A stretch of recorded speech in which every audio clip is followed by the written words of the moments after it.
En Banco del Pacífico apoyamos a todos aquellos que ahorran para salir adelante. Por eso tú puedes ser uno de los 40 ecuatorianos que premiaremos con $2,000 para que consigas lo que tanto quieres.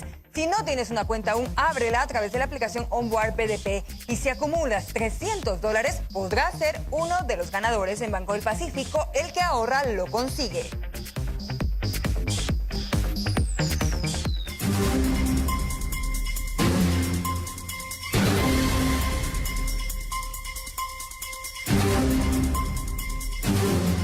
Ya nos honra con su presencia el señor ministro de Finanzas, el doctor Mauricio Pozo, a quien le agradecemos por aceptar esta invitación en un momento que flotan múltiples preguntas.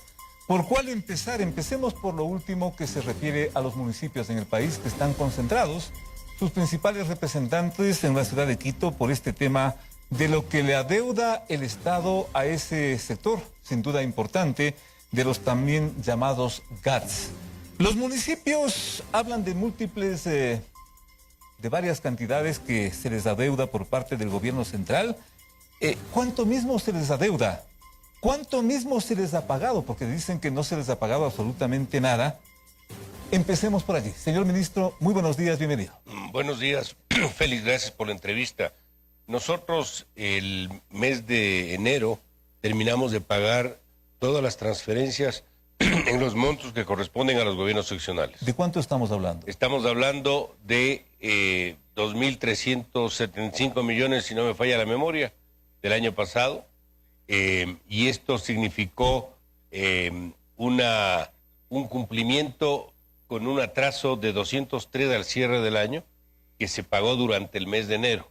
Por cierto, un atraso menor al de diciembre del 2019, a pesar de que el 20 fue un año muy difícil. Esa es la cifra del año pasado. Ya, eso está completamente atendido. 2.375. Le voy a dar exactamente la cifra para no, por favor, para no equivocarme. El día de ayer sacamos un comunicado al que ya me voy a referir. Atención. Pero fíjese, por el modelo de equidad territorial, el ministerio transfirió 2.300, estaba bien, 2.375 millones a los GATS. Bueno, aquí es el general, ¿no? Municipios, prefecturas, juntas parroquiales. Hubo el atraso que le menciono, que se pagó en el mes de enero. Por lo tanto, todo ese recurso está pagado hasta el 100%.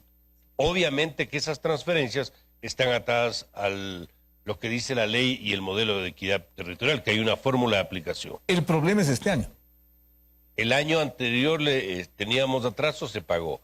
Este año hemos pagado enero y estamos terminando de pagar febrero, ahora en esta semana. Si sumamos esas dos cantidades, esos 2 meses, ¿cuánto se ha pagado este año? Fíjese, nosotros vamos este año a terminar pagando 2.863 millones en total, lo que significa que vamos a pagar 20% más que el año pasado. Pero no porque nos volvimos bondadosos por un rato u otro, sino porque la situación económica ha mejorado. Los municipios, recuerde usted, participan del 20% de los ingresos permanentes, que son los impuestos, y el 10% de los no permanentes son los petroleros.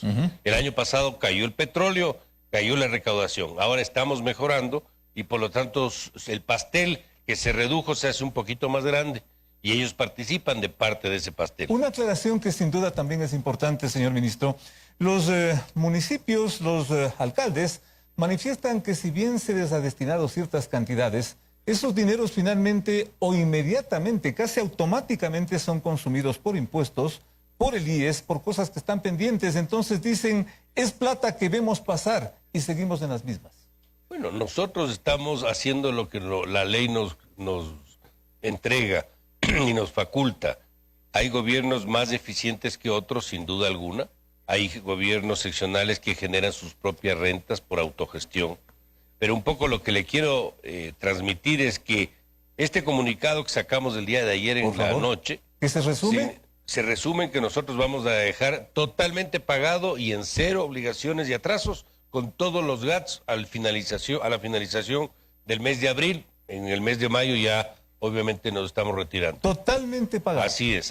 Pero de acuerdo a la norma, no de acuerdo a lo que probablemente quieren algunos, porque la protesta que se ha producido es porque ellos en el año 2020 están pidiendo que se les entregue el valor igual al 2019.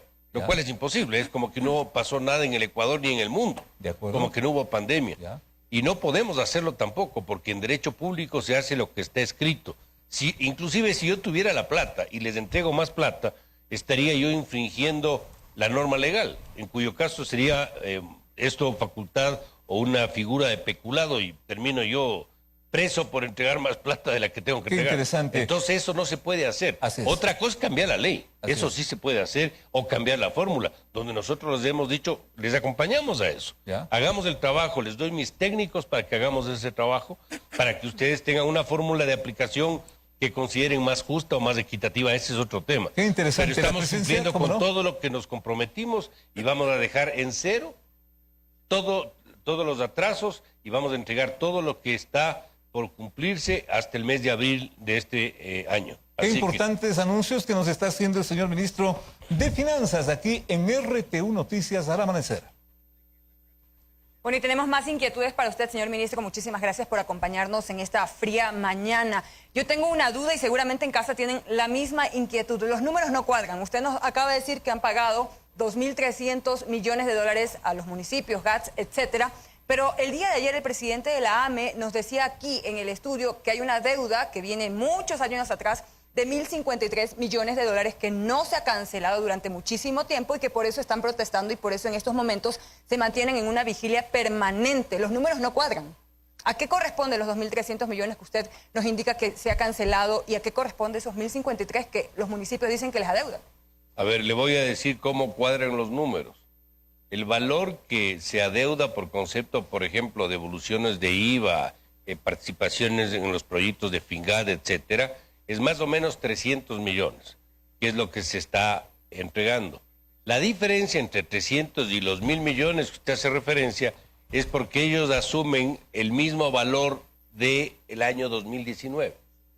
Y eso no podemos hacer porque estaríamos infringiendo la ley. ¿Y eso cuánto es? Más o menos 700 millones. Súmele a los 300, los 700, ahí tiene los 1.000 millones que ellos están indicando. Pero eso es imposible hacer.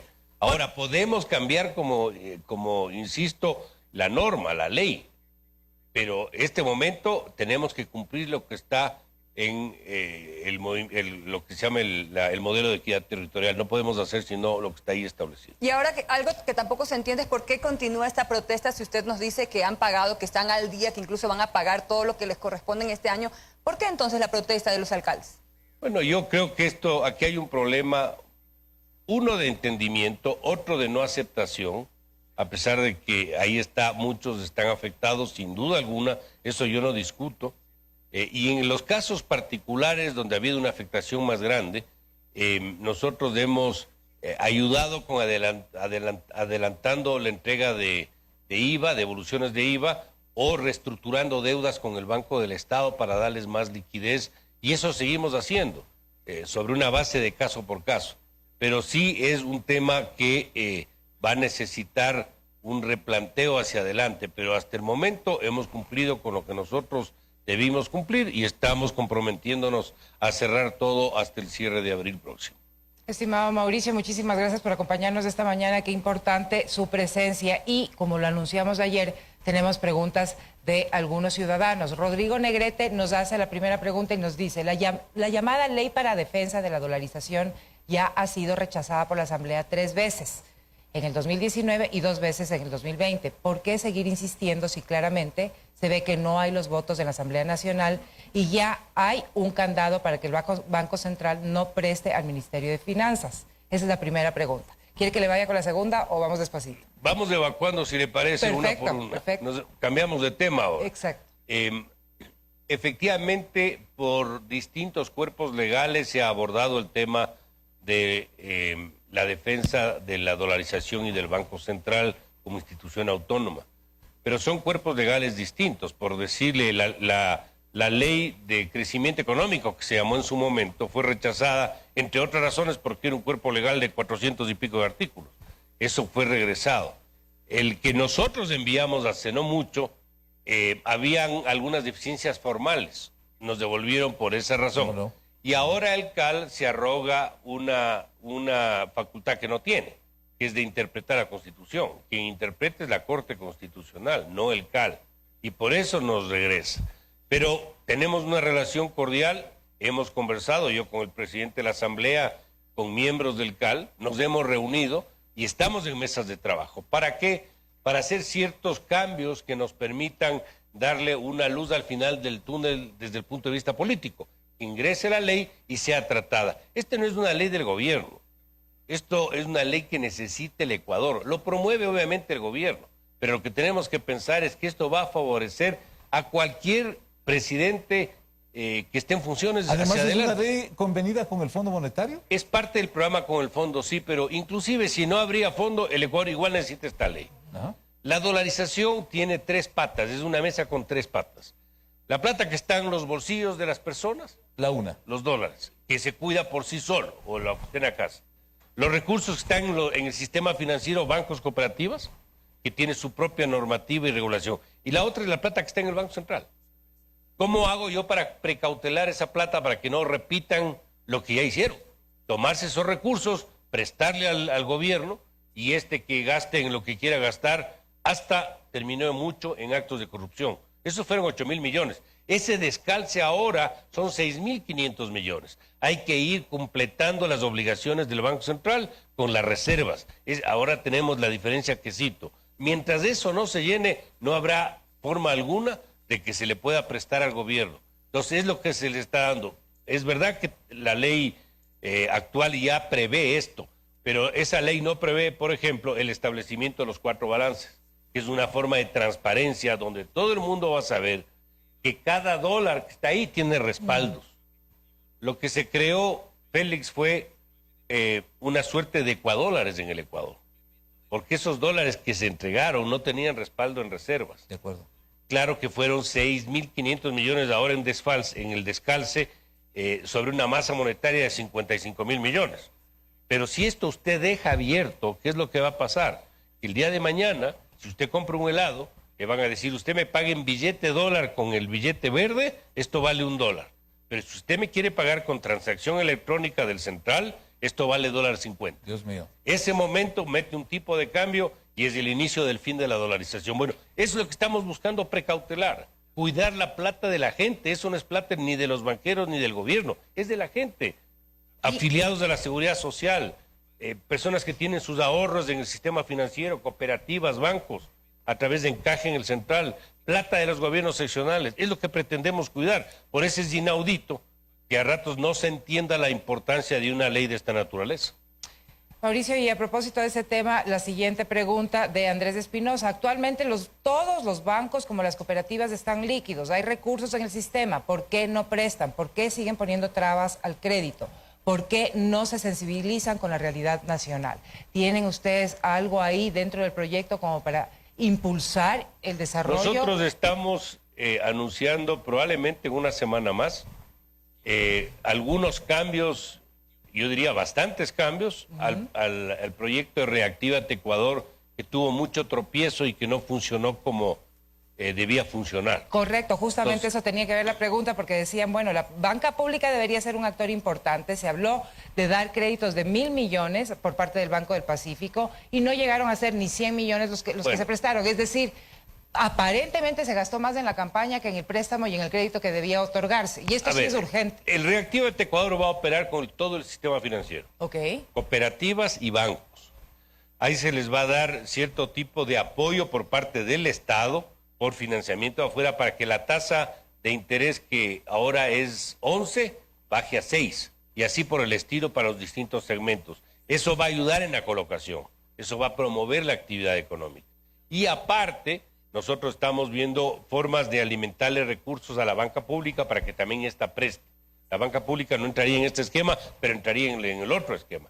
Y adicionalmente, estamos en la emisión de un bono productivo en el exterior, donde el colateral son aportes de los multilaterales para que eso también ingrese a la banca pública y permita prestar y reactivar la economía. Entonces estamos trabajando en varios frentes para darle una activación económica.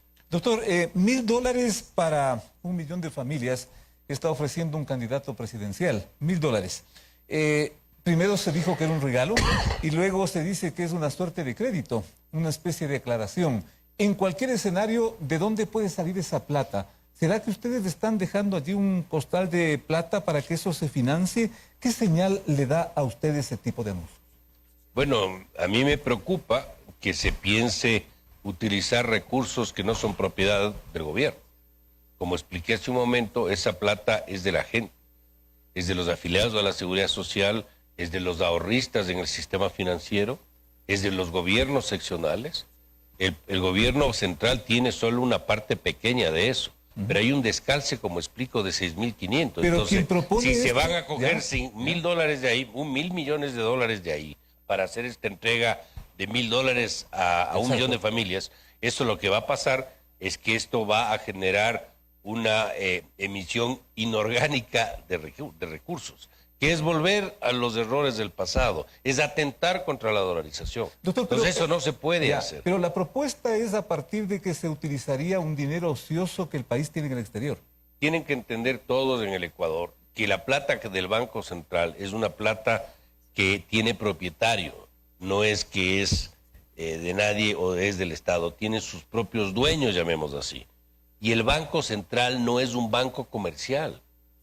Un banco comercial, ¿qué hace? Recibe depósitos de la gente y presta a los intermediario. Exactamente. El Banco Central es un banco de reservas.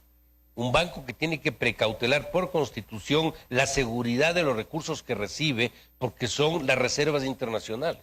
Entonces no puede tomar esa plata y prestar a su propia decisión. Eso no lo puede hacer. Eso tienen que entender que ese no es el rol del Banco Central. El rol del Banco Central es manejar con seguridad, que es principio constitucional, los depósitos que recibe, que es el contraparte de las reservas internacionales. ¿Una propuesta, un anuncio como este, consecuentemente pone en riesgo la dolarización? Fíjese algo, Félix. Si usted analiza los indicadores de menor déficit fiscal, superávit comercial, crecimiento de la liquidez en el sistema financiero, acuerdos internacionales que están por cerrarse en el caso de Estados Unidos, el que yo firmé con la DFC de los Estados Unidos también, que es para financiamiento y para monetización de activos. Todos los indicadores macroeconómicos, recuperación de la recaudación, del empleo, a pesar de que tenemos un problema grande, pero estamos menos mal, llamemos así, que meses anteriores. Todos esos indicadores muestran una ruta de recuperación. Y el riesgo país sube. ¿Y por qué sube el riesgo país? ¿Por qué sube? Por estas declaraciones, pues. Justo por estos anuncios, por esta preocupación de los mercados que vayan a afectar la dolarización. Entonces, este tipo de mensajes, en lugar de contribuir, lo que hacen es generar un clima de incertidumbre para el país. El país necesita certezas, necesita norte. Ojalá el siguiente gobierno le dé perseverancia a lo que se ha podido ganar y le dé profundidad y, claro, corrija lo que considere del caso, pero que no volvamos al populismo económico, porque eso sí nos va a destruir.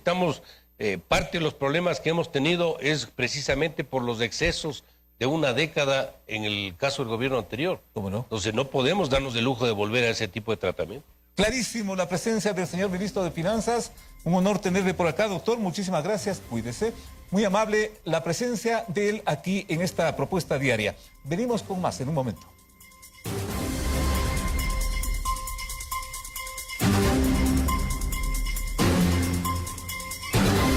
Espacio dispuesto por la Secretaría General de Comunicación de la Presidencia.